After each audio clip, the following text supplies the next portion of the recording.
In the small village of Darvel Hollow, where dusty roads curved between old oak trees, lived a woman named Seraphina Vale. Seraphina was not rich.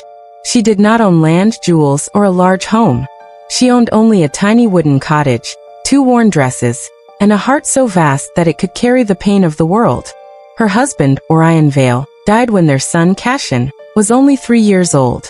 From that day forward, Seraphina became mother, father, protector, and provider. Every morning before sunrise, she worked in the fields. In the afternoon, she washed clothes for wealthy families. At night, she stitched torn garments by candlelight until her fingers bled. Yet no matter how exhausted she was, she always smiled when Cassian looked at her. "You are meant for greatness," she whispered as she tucked him into bed. Cassian believed her. A mother's silent sacrifice. Cassian was brilliant. He devoured books and asked questions no one in the village could answer. But school was expensive. When Cassian turned 12, Seraphina sold the only thing left from her wedding, her silver locket. When he turned 16, she sold her late husband's watch. When he earned admission to the prestigious Academy of Helios, she sold the cottage itself and moved into a cramped attic above a bakery. Cassian protested. "Mother, this is too much." Seraphina touched his cheek. A mother does not count what she loses. She counts what her child becomes. Cassian left for the city with tears in his eyes and a promise in his heart. "I will return for you." The rise of Cassian Vale. Years passed. Cassian became a lawyer, then a senator, then a national hero. His speeches inspired millions. He spoke of justice, honesty, and family values. Crowds chanted his name. Newspapers called him the voice of the nation. Eventually, Cassian announced his candidacy for president. But as fame grew, so did distance. The forgotten invitation. Election day arrived. Cassian Vale won by a landslide. The nation celebrated. Fireworks filled the sky. In her tiny attic room, Seraphina watched the victory speech on an old television borrowed from the bakery owner. Cassian thanked his teachers, mentors, and supporters. But he never mentioned his mother. Not once. Seraphina smiled anyway. "I know his heart," she whispered. A week later, invitations were sent for the presidential inauguration. Kings, diplomats, celebrities, and business leaders received gilded cards. Seraphina received nothing. The journey to the capital. Despite the silence, Seraphina decided to go. She used her savings to buy a train ticket. Her coat was faded, and her shoes were worn through, but her eyes sparkled with pride.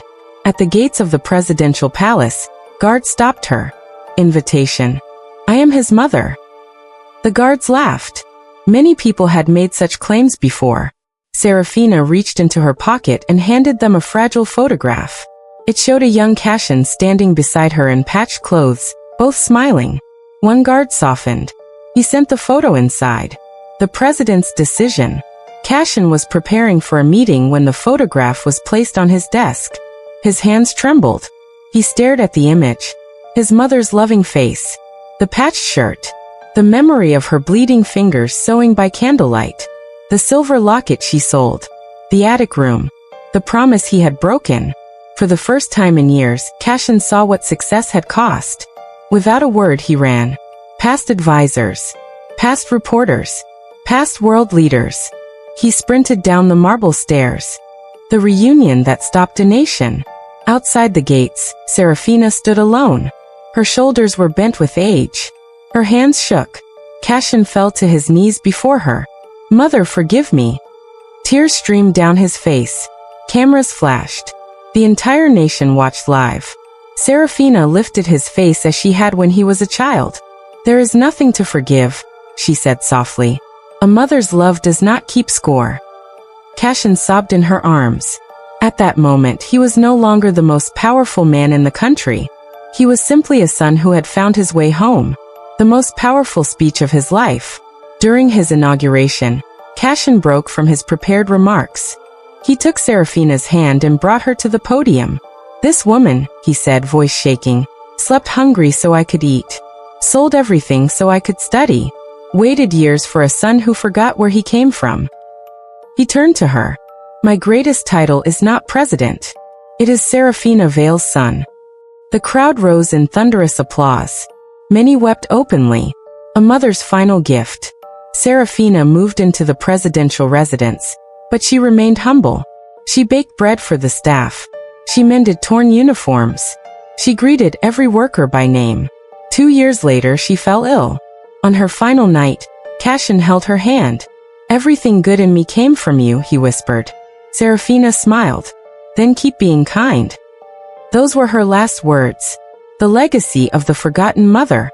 After her death, President Cassian established the Seraphina Foundation, providing education to children of single mothers. He also placed her worn sewing needle in a glass case on his desk. Whenever faced with difficult decisions, he looked at it and remembered the woman who sacrificed everything. On the foundation's entrance, these words were engraved. "Behind every great leader stands a mother whose love asked for nothing in return." And though history remembered Cassian as one of the greatest presidents, he always said the nation was truly shaped by a poor woman in a faded coat. A mother named Seraphina.